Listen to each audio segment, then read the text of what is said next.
सुष्मिता के देवर विनोद की शादी होने वाली थी और इस बात को लेकर सुष्मिता बहुत ही खुश थी। अब आएगा मजा, अब मैं भी खूब काम करवाऊंगी उससे। इतने सालों से अकेले काम कर करके पागल हो चुकी हूं मैं। अपनी तो खूब सेवा करवाऊंगी। अरे वो जब आएगी तब आएगी, अभी तो मेरे लिए चाय बना दो। और माँ भी कब से आवाज लगा रही है, जाओ जाकर देखो। हाँ हाँ जा रही हूं ना, वो आएगी तो वो करेगी ये सब, मैं तो आराम से बैठा करूंगी। हाँ ऐसा क्या करने वाली हो?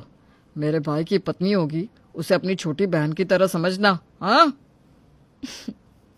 सुष्मिता तो चाह रही थी कि उसकी देवरानी आकर उसके पैरों में बिछ जाए। जल्द ही सुष्मिता के देवर विनोद की शादी हो जाती है और सुष्मिता की देवरानी नीलम घर आ जाती है। सब उसका बहुत ख्याल रखते हैं और प्यार देते हैं। नीलम, बहुत हो गया आराम, चलो अब मेरे साथ किचन में लग जाओ। नीलम काम काज में तेज थी, वो जल्द ही काम सीख जाती है। सुष्मिता धीरे धीरे सारा काम उस पर डालने लगती है। अरे सुष्मिता, ये सही नहीं है, वो अकेले कितना काम करेगी। ऐसा करो, काम बांट लो तो दोनों को आराम हो जाएगा। शांति देवी के कहने पर दोनों काम बांट लेते हैं।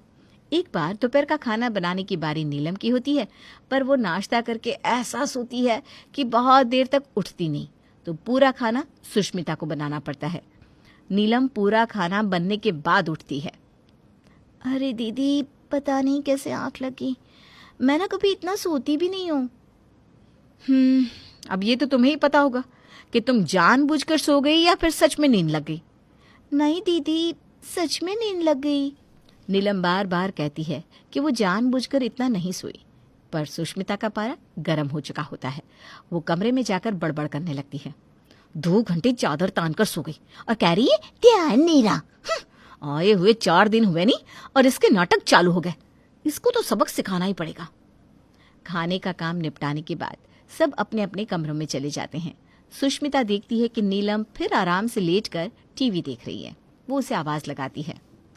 नीलम, देखिए मैं इश्तिहार पढ़ रही थी, इसमें कितनी सारी जगह सेल लगी है बता रहे हैं, चलना कुछ खरीदने चलते हैं। मेरे पास तो अभी शादी का ही सामान रखा हुआ है, मुझे कुछ नहीं चाहिए। अरे चल ना, सेल लगी है, अच्छे खासे महंगे कपड़े सस्ते में मिल जाएंगे। और वो मन ही मन सोचती है, आज तो तुझे मैं लेकर ही चलूंगी। बड़ी चालाकी से सारा काम मुझ पर छोड़कर जो तू सो रही थी ना महारानी, अब तुझे आएगा मजा। पर पहले इससे शाम का खाना बनवाती हूँ, वरना रात को आकर मुझे ही करना पड़ेगा। ये मैडम तो कह देंगी भाभी लेकर गई थी मुझे। नीलम फटाफट अच्छे से तैयार हो जाती है और जब पूरी तैयार होकर बाहर आती है तो अरे मुझे तो ध्यान ही नहीं रहा, खाना बनाना है ना, खाना बनाकर चलते हैं। तुम ऐसा करो, रसोई में चलो, मैं बच्चों के कपड़े प्रेस करके अभी आती हूँ। हाँ, सुष्मिता उसे 4-5 सब्जियां बनाने को बोलकर चली जाती है। नीलम उन्हीं कपड़ों में जल्दी जल्दी काम करने लगती है। ये आज दीदी को क्या हो गया है, मुझे शॉपिंग पर ले जाने की बात कर रही है, पर इनके मन में तो कुछ और ही चल रहा है। यही सोचते सोचते वो काम कर रही होती है, तभी उसको जेठ के कमरे से आवाज आती है। अरे मुझे दिवाली का काफी अच्छा बोनस मिला है, इस बार तुम्हें अंगूठी दिलवाऊंगा। अरे वाह, दिवाली बोनस, मजा आ गया। चलो अच्छा ही हुआ तुमने बता दिया, मैं ना आज ही शॉपिंग पर जाने का सोच रही थी, कुछ पैसे दे दो ना। हाँ हाँ ले लो, जितने लेना है। अगर जेठ जी को दिवाली बोनस मिला है तो फिर इनको भी मिलेगा, आएंगे तो पूछूंगी। यही सोचते सोचते वो फटाफट काम करने लगती है। इतनी देर में विनोद भी आ जाता है। उसके आते ही वो भागी भागी उसके पास जाती है।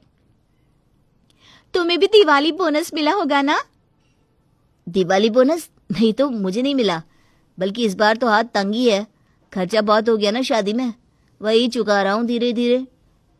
अच्छा, पर मुझे तो आज दीदी शॉपिंग पर ले जा रही थी, अब मैं क्या करूं?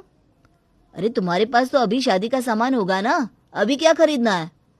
वो तो दीदी बहुत जिद कर रही थी चलने के लिए। चलो ठीक है, देखती हूँ मैं।